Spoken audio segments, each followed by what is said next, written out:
Welcome to Startup Hack. We're going to go through our third part of our Linux crash course, or what I call Linux for Windows users. So if you're using a Mac or if you're using Windows and you're not familiar with Linux, we're going to go through the nitty gritty and teach you all the things that you need to know in less than an hour. So this video isn't an hour long. It's only going to be 10 to 15 minutes long. And so if you haven't watched parts 1 and 2, the links for them are down below, or else going to pop up on the screen here. So make sure that you go check those out. Otherwise, let's go ahead and dive in. Welcome to Startup Hack. My name is Spencer Tomlinson. I am the CEO and co-founder of CleanRouter, as well as many other products. Here are some lessons that I've learned building a successful business while challenging startup norms. My challenge is to push you to rethink startup success. Welcome to Startup Hack. All right, let's go ahead and jump in. So we're going to jump in here and show you a lot of the different commands. So again, like I said, parts 1 and parts 2 covered a lot of other things. So we talked about parts 1 talked about all the different directories and what to expect and where to find things in Linux. Part 2 talks a lot about the file permissions and about different editors. And then as well as included in part 2 was also what a cron job or cron tab is. And so we went through those, so make sure you check out the links down below and watch those if you haven't already seen them. All right, let's jump in and start messing around with Linux and start hacking here a bit. So one of the amazing things about Linux is how much you can do at the command line. So we already talked about change directory, which if you hit change directory and 2 dots, this is going to actually go up a directory. We want to go back into our demo folder so we can see how we do that. If you want to make a new directory, we can say make dir my directory, right? And now as we do the ls command, which shows us everything inside of our directory, we can see that we have our my cool file text from last time, and then we have this my directory. Now, if I want to delete the my directory, we can use the delete command, right? The del, delete command, and then we can say my dir. And if we hit tab, and again, with everything in Linux, if you start typing it and then hit tab, it'll autocomplete for you. Tab is your friend. It helps you with typing errors. It helps save your keystrokes. Tab is your friend. Start using tab on everything in here. Now, if I try this, it's going to say, I don't know what to do with this because this is a directory. Or actually, del is a command from Windows. So this might be a command that you know from Windows. All right, so I was testing you here, but as you can see, if I type del, this is the command from Windows, it's going to actually say, hey, these are some other suggestions. So a lot of times they're helpful, sometimes they're not. In this case, they're not. So if I want to actually delete the folder, I'm going to type remove and then my directory and hit tab. See, it doesn't know what to do with that because I have 2 my dirs, right? Or my. Now, if I do this, it says, hey, this is a directory. You can't do that. And this is where you have to say, hey, go ahead and really remove it. I mean it. So the -r is telling it, hey, I really mean it. Now with everything, if you're not really sure about how to use the command, you type --help after it, and it will actually tell you how to use this command. So it'll say, hey, the -f will tell you to force, I will prompt you for every time, etc. So in this case, we actually want it to remove a directory and their contents recursively. And now we can look and our directory is gone. So, go through a couple of different commands here as make dir. We can talk about the remove command. One of the other ones that's really a great, interesting command here is the is touch. So let's talk a little bit about touch. Touch actually just creates a file, but it's going to create an empty file. So if I want to create an empty file, I can say touch another cool file. Now, one thing you'll notice here, I'm not using spaces. Definitely don't want to use spaces in Linux at a command line. I think using spaces in a file name anywhere is a bad idea, but just so notes from Spencer. Some other notes from Spencer, if you really want to get in and learn some great stuff about computers, about development, start an amazing career, make sure you go check out startuphack.com. Startuphack.com is the absolute #1 best boot camp out there for becoming a .NET developer. In under 3 months, you can start a career to get you to over $100,000 per year that you will never regret. I love being a developer. I love hacking on computers. Go make sure you check out startuphack.com. So if I do touch on another cool file here and I go and check this file out, you can now see there's a file that's a completely 0-bit file, right? Because this is just touch. Touch's design is to go and just create a file. So if we go and look at that file now, we can see this is just an empty file. So if I say blah and I save this, then now we can look at it and see that the file is actually 5K now. So one thing to notice there, I just did ls. This doesn't tell me anything about the files, just lists out the files. If I actually want to see information about the file, ls-l is your friend. If you want to see things about this, you can see the T will actually then sort it by time. Lots of different things you can do with the ls command. Ls is awesome. Now, if we want to actually copy some files, we would do a copy, another cool file. So it's the first file you want to take, and then the one you want to copy another to, copy it to. We're going to say another file, and I can hit tab. That would probably, I don't even know what it would do. If it did anything, yeah, it says, hey, they're the same file, I can't do that. If I do two, now it's going to create that, and now I have two files. Copy is pretty obvious. In Linux, one of the interesting things is if I want to actually rename a file, there actually isn't a rename command. You actually use a move command. So a move is can be a copy, or it can actually just say, hey, I want to move this file from one location to another. So let's say make dir cool folder. We're all about cool things today. And if I want to move another cool file to and move it into cool folder, now we look and it's not here, but we go into cool folder and there's our file. So the move command, or mv, is a super handy one. Now, if I actually just want to rename a file in general, because now it's in this folder, I don't have to actually have it be another cool file too. Let's say we want to just call it another cool file number 1. So I can actually so the move command will actually it says, hey, you have to move it to another location, because we didn't specify where we were going to move it to. So if we actually want to move the file, we have to say, hey, we're going to move this file, and then I'm going to call it, So we actually want to move another cool file 2, but we're going to call it another cool file and get rid of the 2. And see, what it did is it actually moved that file from one file to another. And if I look at it, it's now that one. So that's the way that you actually do a rename in Linux, is to actually move the file. Now, one of the things you'll frequently see is if you're going to go download a file, you'll see a little hash that comes along with it. That's an MD5 sum. So if you want to be able to check a download, I can actually go take this file do MD5 sum against that file. This will give me a cryptographic hash, an MD5, so that's actually the algorithm that's used to generate this. But this hash can never be replicated for that file. It's cryptographically impossible. So if I take this file, I can actually rename it to, let's call it 1, 2, 3. Let's do our move command again here. And now, again, what I was doing there was I was up and down arrowing, which is very handy as you're working against these files. But let's move this file, and we're going to call it 1, 2, 3. So even though I've renamed the file now, if I do the MD5, I did an MD5 against a file that doesn't exist. So again, I'm going to backspace that, tab it. Now, you'll notice that the MD5 didn't actually change, right? The MD5 between these doesn't change because the file itself hasn't changed. Even though the actual name of the file has changed, the file itself actually hasn't changed, the content of the file.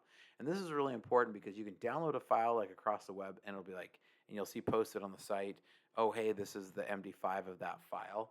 But then as you download it, you may rename it, you may save it somewhere different, but if you haven't actually changed the file, that's where it gets important. So if I go to nano and then do another cool file 2, and we say blah, and we say more blah, and I save that file, and then we do an MD5 of it again, now it's changed, and my the MD5 sum of that file has changed because the file itself has changed. So this is a frequent thing you'll hear referred to as, hey, what's the MD5 of that file?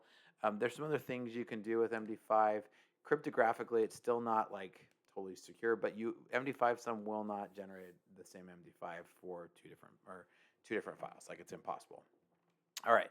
One other thing is you're like, man, I know I typed that really cool Linux command, or I know I moved this file, and I know I did it this way, and I can't remember how I did it. If you hit history, it's actually going to show you all of the commands that you've done on that user. So again, this is only going to be for your user. It's not going to cross over to other users, but the history of all the commands you've written actually are all the way back and show way far back. So history can be really handy. Now, I want to show you another really cool thing here. Now, prepare yourself, buckle your seatbelts because this is super cool. Just like the way that we teach a lot of super cool things in our boot camp, the .NET Startup Hack. Make sure you go check that out because it's a fantastic way to start a new career. And so, if you're watching this video, it means you're a nerd, and we like to teach nerds how to make a great career. Anyways, one of the cool things I'm about to show you here. So one of the coolest things about Linux is the ability to pipe or the ability to chain different commands. So if I want to be able to say, hey, I need to do the history, but I want to do my next favorite command is grep. Grep means I'm going to go find something. And I want to say, hey, I want to grep or find something that says cool folder in it, right? I know I edited this cool folder. I want to go find this. This is actually going to chain. It's going to run that whole history command, right? Which was lots of lines. But then I'm going to chain it and say, hey, I want to run this history command. Then the output of that, I want to run this grep command and go find something that says folder. Now, grep, you can teach a whole course on itself. And I definitely recommend diving in learning grep. I'm going to show you a little bit more about grep, and we'll probably dive a little more into grep in our next video as well. But the the principle I want to show here is that the ability to chain commands, because this gets really powerful. You can actually chain multiple times, and then I can actually say, no, I want to find just folder. See, this actually is going to double grep against and find ones that just have folder in it. So very, very cool stuff as you start to get into chaining commands. So this is the history command. Let's talk next about df. And so df is actually going to show you all of the different file systems, and I'll show you how full the different file systems are. So if you ever kind of like you go in Windows and you say, hey, I want to go look at, my PC, and it shows me this drive's full, and this, I've got a flash drive in here for my camera, and then my media servers. It's going to show me those things that's mounted on here. In this case, it's going to show me all the mount points. It's going to show me all the file systems, show me how much are used. Now, I don't know about you, but I don't like going like 1, 2, 3. So one of the things you can do very handy is say df-h, and this means for human readable. Wow, look at that now. See, that's awesome. So I've got a 42 gig disk, 15 gigs of it's used, which gives me 27% free. So this is a very handy command if you're checking if your disk space is full. It can become very important as you're looking at different disk space. So df is going to tell you that. Free is going to tell you something similar, but for your memory. And so again, let's do free-h. This is actually going to show you that this server has a total of 2 gigs of RAM. There's 146 of it free. It's using some in the cache. There's 1.46 available. And so free and available memory is a different thing. Linux actually likes to grab all of the memory that it can get, use as much of it as it can. And so I'm going to move this up a little bit so you can see past me.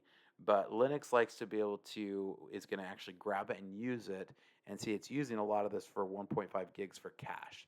So it's available. It's not free. It's available for use, but for certain programs and from the course itself. Or from the Linux kernel itself. All right, we're going to go through just a couple more here, and then we're going to move on to some other awesome stuff in our super awesome Linux crash course here. So the next one that I want to show you is top. So top is a really good one. If you've ever gone to Windows and you said, hey, I want to see, Task Manager and what's running here. This is like Task Manager, but at the command line. So I can actually tap 1 here too. And if I tap 1, it's actually going to expand. You can see now it shows both of the different CPUs. If I tap it again, it's going to go back and actually combine the CPUs on this line here. So lots of things on this page. What's going on right here down here is it shows you what user is running something. And so you can see the top command itself actually just popped in here. And you can see that this updates. And so something just ran from PHP on the PH web user. And then we have the root, which is our main user running a bunch of the different stuff. Whoops, you can't scroll it because you really can't scroll. But so a lot of some things to note here. This is how much memory we have. This is how much memory total. so much memory being used. This is showing that our CPUs are really sitting at idle because our CPUs, the user and the system, but ultimately the idle is running at 99% idle. So you can see that this server is pretty much just sitting there purring right now. And so this is a great way to basically look at like your task manager or the systems manager for Windows, where you can see what things are running. So if you're like, man, the server is running crazy slow and I need to see what's running, you can see which thing is using CPU, what's using the most memory. And you can see right now there's not really a whole lot running because top seems to keep, and so the one using the most always comes up to the top. So lots of different stuff you can use with top, tons of different things. One of the big things that I would note is you hit Q to get out. It's one of the things that takes a hot second to figure out. But if I do top slash D1, that means it's going to update on the interval of every 1 second. Again, lots of other commands, and as with everything, if you do top dash dash help, it's going to tell you all the cool stuff that you can do with top. And so you can dig in and figure out what all these different things mean. So I didn't like my help commands here. So most stuff you can do that with. Now, next thing that you're going to do is you're going to use PS. PS is actually going to show you all of the, if you run it as just a user, it's going to show you just the things that are running that you're running under your user. If you do this as sudo, which is basically like the root permission, it's going to prompt you for a password in case you have it. But you can actually do AUX, and this is going to show you everything that's being run on everybody's. So lots of stuff running on this server right now, and that's pretty common for a Linux server. You'll see lots of different things being run, mostly negligible, but you can actually see what's, this init is actually the one taking the most memory and CPU at the moment. So PS it's static, so it's a list. So if I know that I'm saying, hey, I want to look at P, and again, I'm going to change it and say I want to grep and try to find out, screen, what screen, who's running screen here. It'll actually give you just this and of the one that's running the screen command, and it'll give you just those lines. So this allows you to then parse and figure out what it's doing. There's a lot of things that you can do with this. It's just basically an important thing to understand is that this is going to show you everything that is being run on that machine at that moment.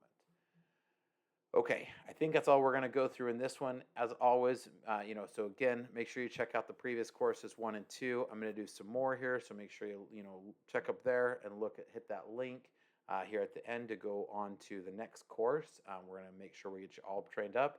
We're really good at training people. Check out startuphack.com.